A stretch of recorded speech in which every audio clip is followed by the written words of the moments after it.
comportements que nous avons remarqués. Dans ces lieux, dans ces couples-là, nous avons premièrement les couples dynamiques. Les couples dynamiques là, c'est des couples chaque jour à ces discussions. Chaque jour, c'est des bagarres. Chaque jour, madame a quelque chose à dire, monsieur a quelque chose à dire. Donc à tout moment, c'est dynamique. Quand vous écoutez madame, madame dit des choses. Quand vous écoutez monsieur, monsieur dit des choses. Et c'est toujours dans le foyer. Donc, il y a donc ces couples-là qui deviennent de plus en plus nombreux. Des couples dynamiques, où à tout moment, c'est des reproches, c'est des disputes, c'est ainsi de suite. Et vous avez un deuxième temps, un couple nage. Ce couple nage-là, c'est le couple où, bon, à un moment donné, quand le dynamisme la monte, il faut que ça refroidisse. C'est-à-dire que quoi? Monsieur sait ce que madame est, madame sait ce que monsieur est, chacun est dans son côté. Soit monsieur sort chercher une maîtresse pour aller faire sa vie là-bas, madame aussi se permet donc de voir qui elle veut. Donc, la question d'interne du foyer, là, ça n'intéresse personne. Les enfants sont là, ils font ce qu'ils veulent, parce que personne, il n'y a rien d'essentiel donc dans ce foyer-là. Donc c'est naze. Quand vous rentrez, vous pouvez faire ce que vous voulez. Quand vous venez dire au monsieur, j'ai vu madame avec un monsieur, ce n'est pas son problème. Ils ont dépassé ça. Quand madame, monsieur apprend quelque chose de madame, ça ne lui dit rien. Madame, personne, chacun est là où il est. L'essentiel est que je puisse vivre heureux avec ce que je veux. Comme un homme, on lui a demandé, est-ce que tu as confiance à ta femme? Que non, que je n'ai pas confiance à ma femme. Parce que je ne sais pas ce qu'elle peut faire après moi. Donc, ce sont ces couples-là, ils sont là. Souvent, c'est à cause des enfants, on ne veut pas partir. Chacun est attaché à quelque chose, il est là seulement. Ou bien c'est la famille, bon, si je dis je veux partir, bon, chacun là, le mariage là, c'est de non. Mais chacun est libre donc de faire ce qu'il veut dans la vie. Il voyage comme il veut, le monsieur fait ce qu'il veut, ainsi de suite. Donc, et ça c'est le deuxième. Pour terminer avec le troisième, c'est les couples normaux. Voilà, les couples où, voilà, madame connaît ses devoirs et ses droits, monsieur connaît ses devoirs et ses droits. Voilà, et puis bon, ils peuvent donc être religieux ou ils peuvent ne pas être religieux. Ce qui est sûr, chacun respecte l'autre. Voilà, donc c'est un peu donc de ces trois couples que nous voyons de nos jours. Et nous prions pour que nous puissions avoir les couples normaux, des couples qui n'ont pas de problème, des couples qui s'entendent, des couples qui se communiquent, ainsi de suite. Donc,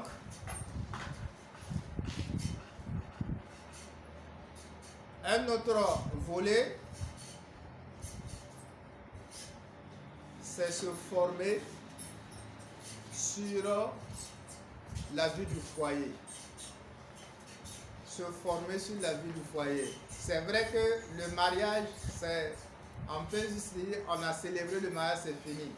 Mais après le mariage, c'est de savoir comment on vit cette vie-là même. Est-ce que tu peux être chez ton mari, tu as faim, tu veux, excusez,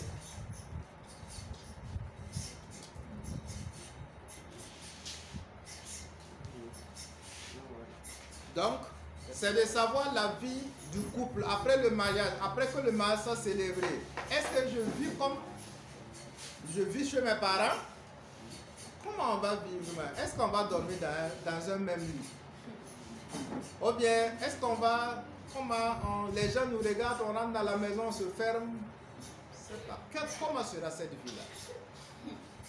Parce que si maintenant vous le faites, ça sera un problème. Par exemple, je me lève, d'habitude on se voit maquillé, mais si je dors, je vais me réveiller, trouver la personne. Comment? Ça sera comment? Pour s'embrasser, c'est comment? On embrasse comment même? Se poser plein de ces questions-là.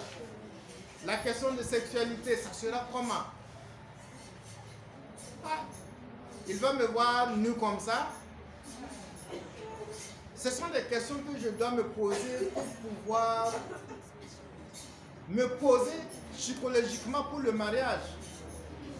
Je prends donc l'exemple d'un monsieur après que les gens aient accompagné donc sa femme, il rentre, il ne voit pas sa femme. Il cherche, il demande au dehors, on dit est-ce qu'elle n'est pas rejoint les femmes? On appelle à la maison, on dit non, elle n'est pas là. Donc, c'est là une dame est rentrée, a commencé à fouiller la maison. Elle a vu que la femme est sous le lit. Parce qu'elle n'a pas eu à réfléchir sur comment elle et son mari vont être dans la même pièce comme ça. Ça va se passer comment? Elle n'a pas eu à penser à cette vie-là. Également, donc, c'est fait qu'il faut essayer donc d'avoir une idée. À la maison où vous êtes là, vous ne préparez pas chaque jour, ou vous ne préparez même pas. Mais ici, là, ça sera comment? On prépare comment même? Voilà, il faut se poser ces questions-là. C'est l'argent de popote, c'est comment ça doit être géré. Les habits, c'est comment ça doit être géré. Parce que maman n'est plus là, papa n'est plus là. Je deviens mère. Et je deviens père également. Comment papa gérait maman? Je dois me poser ces questions. Comment maman et papa sont là pendant des années, ils sont toujours là. Comment moi je dois concevoir mon foyer? Donc je dois observer, me poser des questions. Donc c'est s'informer de la vie du foyer. Et pour s'informer, nous avons listé quelques points sur lesquels il est important qu'on puisse avoir des informations ou des questions avant donc de rentrer. Parce que beaucoup, ils créent, ils ont l'idée de comment on prépare, ou du moins l'idée de comment être ensemble avant le mariage, mais dès que ça devient le mariage, elles ne savent pas comment s'y prendre. Et c'est ce qui entraîne donc les disputes, c'est ce qui entraîne donc les divorces. Donc il est important donc de le savoir. Donc premièrement, c'est de connaître les personnes dans votre couple. Quelles sont les personnes dans le couple? Quand je me dis je me marie, quelles sont les personnes qui rentrent en ligne de compte de mon couple? Premièrement, je sais qu'il y a mon mari, mais il y a qui encore qui rentre en ligne de compte? Justement, il y a la belle famille. La belle famille, donc, c'est les soeurs de mon mari, les frères de mon mari, les parents de mon mari, et également les parents, la belle famille, ainsi de suite, donc de la femme, les petits frères, les grands frères donc de ma femme. Et tous, ils font partie donc du mariage. Et c'est donc savoir comment gérer. Il y a des gens qui se marient qui ne savent pas qu'il faut aller rendre visite à la belle famille. Qui ne pensent pas que madame doit retourner en famille voir sa famille. Voyez? Donc, ils ne pensent pas qu'il doit avoir des rapprochements entre lui et la famille donc, et sa belle famille. Donc, il faut essayer donc de connaître ces personnes-là. Et parmi ces personnes aussi, c'est de connaître quels sont ceux qui sont dangereux et ceux qui ne sont pas dangereux. Si vous partez dans un lieu pour vous installer, il faut avoir la psychologie de tout un chacun pour pouvoir bien vous installer. Par exemple, les belles sœurs là disent que vous êtes venus confisquer leurs frères. Toute belle sœur pense à ça. Parce qu'avant que tu n'arrives, on s'amuse, ainsi de suite. Bon, les petites choses, on pleure et puis on achète pour nous. Et la belle-mère se dit, non, elle est venue prendre mon enfant. Les sachets noirs, les nuits. Chacun a sa conception, voilà, chacun a un rôle important, a une histoire aussi qu'il faut connaître et accepter, essayer donc de voir comment vous allez gérer ça. Par exemple, vous avez votre mari qui vous envoie des sachets noirs. Justement, parlez à votre mari pour qu'il puisse envoyer voir sur la dame et sur la maman également. Si c'est beaucoup, vous divisez, vous donnez à la maman. Et à un moment donné, demandez à votre mari d'acheter des cadeaux pour ses soeurs. Pour qu'on ne puisse pas sentir dans ce climat que moi je n'ai pas choisi de créer, parce que c'est naturel. Donc je dois essayer donc de voir comment je dois vivre ça. Parce que les belles-sœurs sont généralement celles qui font gâter le foyer. Et quand la maman, la reine là, rentre dans la danse, c'est fini. Quand la belle-mère rentre, c'est fini. Donc il faut essayer donc de voir dans quelle mesure vous allez concevoir des plans pour qu'un problème ne vienne pas des belles-sœurs ou de la belle-mère ou du père, ainsi de suite. Vous allez voir donc des pères qui souvent veulent abuser donc des femmes de leurs enfants. Mais c'est justement ta femme qui te montre comme ça. Par exemple, le vieux est assis calmement et toi, tes habits que tu mets dans la cour là, c'est pour attirer, pour déranger le vieux. C'est normal. Parce que vous n'êtes pas de sang, de même sang. Tu es la femme de son enfant. Donc, c'est fait qu'il faut qu'on essaie donc d'étudier ce contexte-là, voir comment je vais gérer tout un chacun pour ne pas le déranger. Déjà qu'il y a cette pensée qui est installée avant mon arrivée, je dois faire comment pour m'y adapter, ainsi de suite.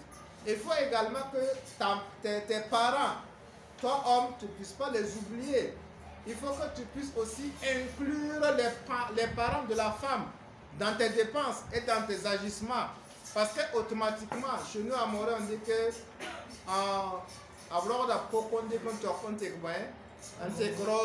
donc, automatiquement que la femme vient chez toi, tu es considéré comme le fils donc, de sa mère. Donc, il faut aussi aller subvenir à certains besoins donc, de la famille s'ils ont le besoin. Pour ne pas que la femme te crie pour que tu puisses aider sa famille, parce que c'est tes parents aussi. Donc, et toutes ces choses-là, étudier, mettre chacun à sa place, vous allez donc avoir une vie heureuse, bismillah. Autre point parmi les personnes qu'on va terminer, c'est de savoir qui est le plus influent dans la famille. Le monsieur est là, dans la famille, il y a souvent ce qu'on appelle chef de famille. Dans certaines familles, ça existe, dans d'autres, ça n'existe pas. Mais il faut savoir c'est qui influence la famille. Au-delà de tout, là, c'est qui coiffe. Pour que s'il y a un problème, on puisse pouvoir se référer. Mais si vous ne savez pas s'il y a un problème, vous pouvez aller toucher à la mauvaise personne qui ne va pas résoudre votre problème. Donc, il y a ça. Et il y a aussi, après, dans les personnes qui interviennent dans le foyer, il y a les activités du foyer que vous devrez aussi savoir. Voyez, un élève qui vient à l'école qui ne sait pas qu'on fait maths, on fait PC, on fait SVT, et il pense que quand on vient, c'est littérature, on fait jusqu'à la fin. Il ne faut pas qu'il soit étonné donc des notes. Donc c'est fait qu'il faut qu'on sache, on se rassure des activités qui rentrent dans le foyer. C'est quoi les activités du foyer? Donc, premièrement, c'est de savoir que dans le foyer, c'est fait pour causer. Une des activités principales, c'est la causerie. La causerie. Si tu ne sais pas causer, apprends à causer d'elle-même. Les causeries, c'est pas les disputes. Disputer n'est pas causerie. On cause pour s'apaiser, pour se libérer, pour se soulager. Mais si ça se transforme en des peines, ce n'est pas une causerie. Voilà, donc savoir écouter l'autre. Le mari parle, voilà, je suis attentif. Et de nature, c'est les femmes qui parlent beaucoup dans le foyer. Donc, parce que quand vous sortez, elle sait que vous n'êtes pas au courant de tout ce qui s'est passé. Donc c'est normal quand vous venez, qu'elle vous fasse asseoir, elle commence à vous raconter. Donc il faut avoir l'oreille attentive pour écouter tout. Et chaque sujet vous commentez, voilà, et puis ça passe, elle est contente, ça passe, ça passe, ça passe. Mais ne parlez pas plus que la femme. Parce que quand vous parlez plus qu'elle, ça devient ennuyant. C'est elle qui doit parler, et vous dites un peu, et elle augmente. Si vous sentez qu'elle a à la fin donc, de ses causeries, ah, ici là, tu avais dit que oui, c'est vrai. Elle va donner autre version encore et puis c'est intéressant. C'est ça la vie d'un couple. Soyez relax. Ne cherchez pas à inventer. Rentrez dans ce qu'elle dit et vous l'animez en même temps. Autre activité, c'est bon, la cuisine, la vaisselle, la lessive, ça ce sont des activités. C'est vrai que ce n'est pas officiel. Dire que c'est la femme qui doit faire ça. Mais en Afrique ici, si vous vous mariez, vous ne voulez pas laver les habits, bon, il faut savoir que c'est autre chose. Si vous vous mariez, vous ne voulez pas faire la cuisine, c'est autre chose. Donc c'est de mettre ça en vous que quand vous allez venir, la lessive, c'est vous qui êtes patronne. Même si ce n'est pas vous qui allez laver, que vous puissiez savoir que c'est vous qui devrez organiser. Voilà, le monsieur n'a pas ce temps. Ça ne fait pas partie de ses attributs donc naturels. Donc également, savoir que dans le foyer, il y a ce qu'on appelle la réception des visites. Il y a des gens qui vont venir vous rendre visite. Et ces personnes, il faut se préparer à recevoir ces personnes. Même des personnes inconnues. Parce que dès le début de votre mariage, tu ne connais personne du monsieur. Monsieur ne connaît personne donc de la femme non plus. Donc c'est fait qu'il faut essayer de vous d'être à l'aise, d'être disponible, de recevoir les amis donc du mari sans pour autant les connaître. Et pareil à la femme, à l'homme, de recevoir donc les invités de sa femme sans pour autant les connaître. Et généralement, ce qui est bien pour l'homme, ce qui est bien pour l'homme est que quand l'homme reçoit les visites donc de sa femme, que l'homme sort et puis les laisse causer. Sinon, l'homme là devient une autre chose. Voilà. Donc l'homme n'a pas à s'asseoir. Mais par contre, si c'est les visites les visiteurs du mari, bon, facilement la femme aussi fait acte de présence, elle les reçoit, elle repart. Elle n'a pas assisté du début jusqu'à la fin de la causerie. C'est pas trop du genre de femme respectueuse. Voilà. Donc c'est de recevoir les invités, comment vous allez la famille, et madame ma co-épouse, ainsi de suite, vous causez et puis vous les laissez causer entre eux. Voilà, ainsi c'est ce qui sera bien. Et ils ne seront pas dégoûtés de vous, parce que tout un chacun vient pour voir quel type de femme il a eu. Et bon, malheureusement pour certains, dès qu'on rend visite, on sait quel type de femme tu as eu. Donc ne soyez pas ça. Autre chose encore, c'est de savoir séduire. Dans le foyer, une des activités, c'est la séduction. L'homme doit séduire la femme et la femme doit séduire l'homme. Et c'est réciproque. Chacun doit penser comment une femme peut être tombée KO donc des comportements ou des manières d'un homme.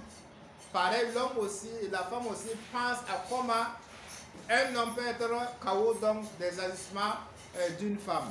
Donc, et chacun essaie donc de voir quelles sont ces manières qu'elle va utiliser pour séduire son mari, parce que c'est le lieu par excellence de se séduire. Si vous n'arrivez pas à le faire, les sœurs au dehors, je vous rassure qu'elles vont gérer ça bien. Elles vont gérer ça bien. Et puis voilà. Donc, ça commence d'abord par les habillements. Je n'arrive pas à mettre les habits sexy. Je commence à me débrouiller à la maison. Je ne peux pas mettre un talon pointu. Je commence à m'habituer. Et puis voilà, ainsi de suite. Ce sont des choses, voilà. Ça s'habitue, ainsi de suite, pour pouvoir plaire à votre mari. Et même souvent, il y a des hommes qui aiment quand leur femme danse. Essayez donc, ça fait partie de la séduction, essayez donc d'ajouter ça. Voilà. Donc, de tout type de séduction que vous pouvez faire, essayez donc de faire ça. Voilà. Parce que vous ne savez pas c'est quel mari vous allez tomber là-dessus. Bon, il y a des hommes aussi qui n'aiment pas la séduction. Vous allez faire du matin au soir. Bon. Il va vous dire qu'il a sommeil. Il va aller dormir. Donc, essayez donc d'être du juste milieu aussi. Savoir ce qui plaît à l'autre. La séduction n'est pas forcément ce que vous pensez. Voilà, la séduction peut être autre. Par exemple, chez l'homme, lui, il aime plus les toucher, la vue, voilà. Alors que la femme aime plus la parole. Voilà, donc tu es belle, même si elle n'est pas. Voilà, donc des choses comme ça. Ça fait plaisir de savoir qu'on est belle. Voilà, donc ainsi de suite. Mais par exemple, si tu dis à un homme tu es beau, ça ne dit rien. Voilà. Donc, ainsi de suite. Ce qu'il peut ajouter à ces activités, c'est les rapports sexuels, qui est aussi une activité. Voilà, donc dans le couple qu'il ne faut pas négliger. Il faut donc servir ça au moment opportun. Voilà, sinon le servir après ne va pas avoir d'impact. Également, il faut savoir que dans le foyer, on tombe enceinte. Il ne faut pas être surpris dans le foyer d'être enceinte. Parce qu'il y a des gens qui se marient qui ne pensent pas que dans le foyer, ils vont tomber enceintes. Parce que pour elles, elles vont faire la belle vie et après, donc, on fait les enfants quand on veut. Donc, sans savoir les circonstances qui peuvent donc amener la grossesse. Donc, que ce soit les plannings, qu'on puisse commencer à se renseigner. Voilà, donc, effectivement, le planning, c'est lequel, c'est lequel que l'islam recommande, ainsi de suite. On peut donc étudier donc de ça. Voilà, donc, qu'on puisse savoir que dans le foyer, il y a grossesse qu'on peut avoir. Pour ne pas que ça interrompe les études ou les projets, on s'organise là-dessus. Il y a aussi donc l'éducation des enfants. Donc, on est heureux à deux, mais quand un enfant vient, ça commence à troubler. Quand un autre enfant vient, ça commence à troubler. À un moment donné, maman n'a plus le temps pour papa, c'est les enfants. C'est ce qui est dommage. Et malheureusement, nos sœurs, la plupart, ne savent pas partager leur amour. Ne savent pas partager leur attachement. Le monsieur est seul, on s'est attaché au monsieur. Un enfant vient, on est content.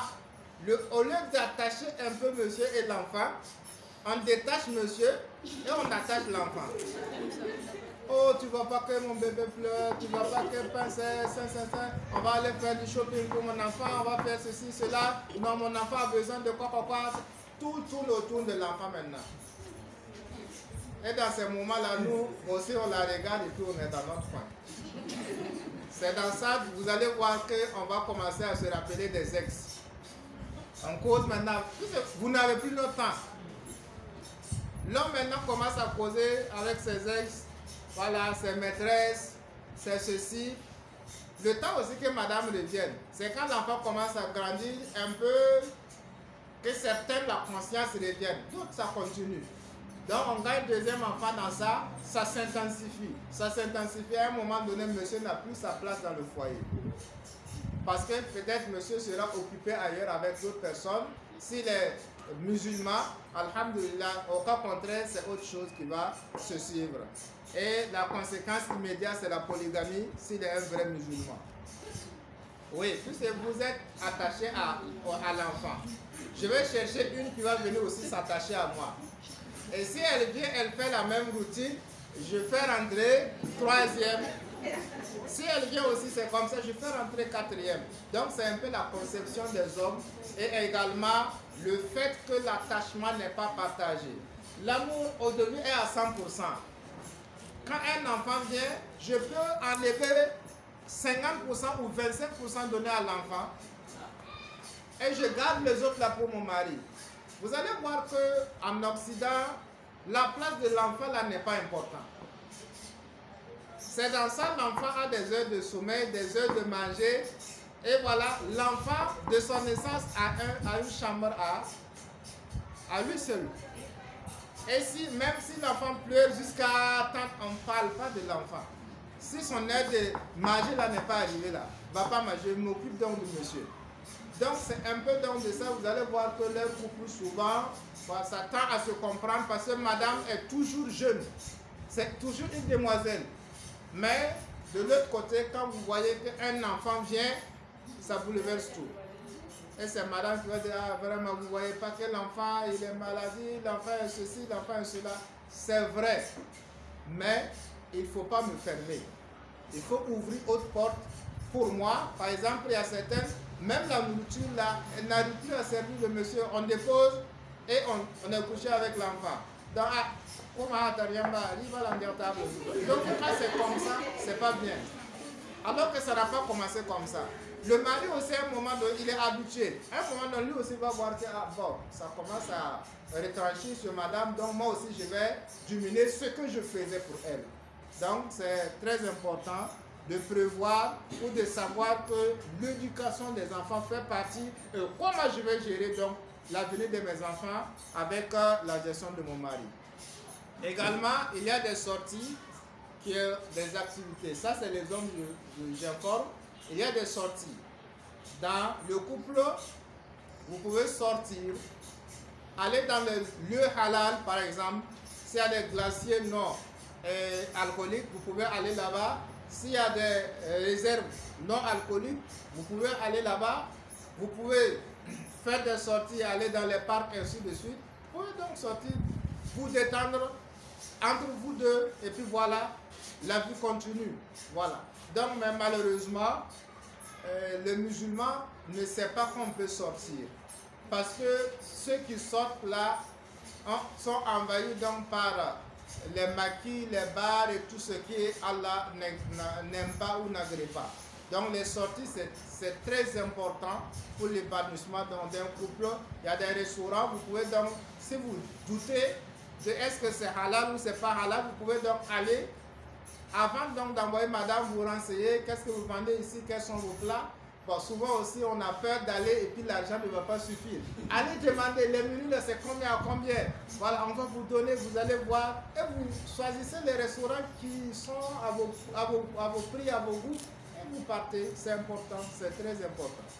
Donc, au-delà donc de ça, c'est la gestion donc de l'argent. C'est de savoir que l'argent doit être géré. Si vous êtes un homme, de savoir que c'est devenu une famille. Donc, dans le foyer, vous devrez gérer l'argent jusqu'à la fin du mois. Il ne faut pas manger toujours comme un célibataire. Il faut manger comme un homme marié. Parce que vous avez la charge d'une personne qui ne mange qu'avec vous. Donc, en ce moment, je calcule, je rationalise donc ma vie, mon argent de moi, ainsi de suite. Inch'Allah, ça pourra donc aller. Et même pourquoi pas commencer même déjà à épargner pour le baptême. Donc, on a fait le mariage, dès le début de grossesse, on commence à épargner, on va diminuer dans nos chapeaux, des choses comme ça. Voilà, donc ça doit être géré, et que ce soit madame ou monsieur, sans formation de l'économie, on doit pouvoir gérer les fonds des familles. Il y a dans certaines familles, monsieur peut toucher 150, 200, mais d'ici le 15, ça ne va pas, il faut aller demander. Et voilà, ainsi de suite. C'est les femmes aussi aider les maris dans la gestion de l'argent. Ne demandez pas beaucoup. Ce n'est pas parce que l'argent est venu 200 000 d'un seul moment qu'il faut finir les 200 000 francs en même temps. Voilà, donc essayez donc d'aller petit et puis voilà. Également, l'argent de popote, ainsi de suite, ce sont des choses qui se calculent. Voilà. Donc, et les femmes aussi, avant de faire, que ce soit tontine ou corridor, avisez votre mari, sinon ça devient du haram ce que vous êtes en train de faire. Je donne l'argent pour popote et puis vous enlevez 500 francs ou bien 200 francs, c'est du haram ce que vous êtes en train de faire. Voilà. Donc, ça, ce sont des activités qu'on pouvait retrouver, bismillah, dans le couple ou dans le foyer. Et toute personne doit s'informer davantage sur ces activités pour qu'une fois à l'interne, aucune activité ne vous échappe. Par exemple, l'enfant arrive à aller à l'école. C'est qui doit envoyer l'enfant à l'école? C'est madame ou bien c'est monsieur? On va dire, je pensais que c'était monsieur. Non, monsieur est occupé par le travail. Si vous êtes à la maison, vous ne travaillez pas, c'est vous qui devrez justement s'occuper donc de l'éducation de l'enfant. Et l'école aussi fait partie. L'amener et le faire venir donc le soir. Mais s'il se trouve que le travail de monsieur permet le matin, alhamdoulilah, vous préparez l'enfant tout, monsieur part le dépôt. Donc ce sont des choses comme ça qui doivent être discutées à l'avance, bismillah. Donc voici un peu ce qu'on peut retenir. Et je vais terminer par le secret donc d'un couple heureux. qui va se résumer en 4 points. Donc, pour que votre couple, votre mariage soit heureux, au-delà de ce que nous avons vu, à l'interne maintenant du foyer, il y a 4 éléments qu'il faut que la femme doit prendre le contrôle, doit gérer, doit maîtriser. Je dis plus, quand vous écoutez donc l'intervention, c'est plus accentué sur les femmes. Parce que elle est la clé donc du foyer. Parce que beaucoup de choses reposent sur elle. Et si elle n'arrive pas à le faire, automatiquement, quelle qu'en soit la bonne volonté de l'homme, quelle qu'en soit la sainteté de l'homme, l'homme ne peut pas redresser donc le foyer. Mais même si l'homme n'est pas droit et que la femme est droite, elle arrive à faire tous ses devoirs, vous allez voir qu'Inch'Allah, Allah va redresser le foyer. C'est pour ça que beaucoup de choses s'articulent sur l'homme, sur la femme, bi'Iznillah. Donc, premièrement, c'est veiller au sommeil du monsieur. Veiller au sommeil du monsieur parce que un homme qui a un manque de sommeil, un sommeil troublé, il devient colérique. Quand monsieur ne dort pas bien la nuit et qu'il se réveille, vous allez sentir que même le bonjour pour vous dire, là, il n'est pas à l'aise. Vous parlez et dit, c'est-à-dire qu'il ne veut même pas être dérangé parce que dans la tête, la nuit, le repos n'est pas atteint. Donc, imaginez que vous passez votre temps à dire bonjour, bisous, quoi. Ça ne le rentre pas. Donc, essayez donc de faire votre possible pour faciliter son sommeil apaisé. C'est vrai que l'homme aussi doit faire pareil chez la femme. Voyez? Mais Allah a donné quelque chose à la femme qu'il n'a pas donné à l'homme. C'est fait que la femme, quel qu'en soit son sommeil, alhamdoulilah, elle arrive à s'adapter. Que ce soit les bébés, quand elles viennent, elles têtent durant toute la journée, durant toute la nuit, mais quand elles se réveillent, on sent que ça l'aide d'aller. Mais l'homme, que ce soit 10 minutes donc de pleurs du bébé,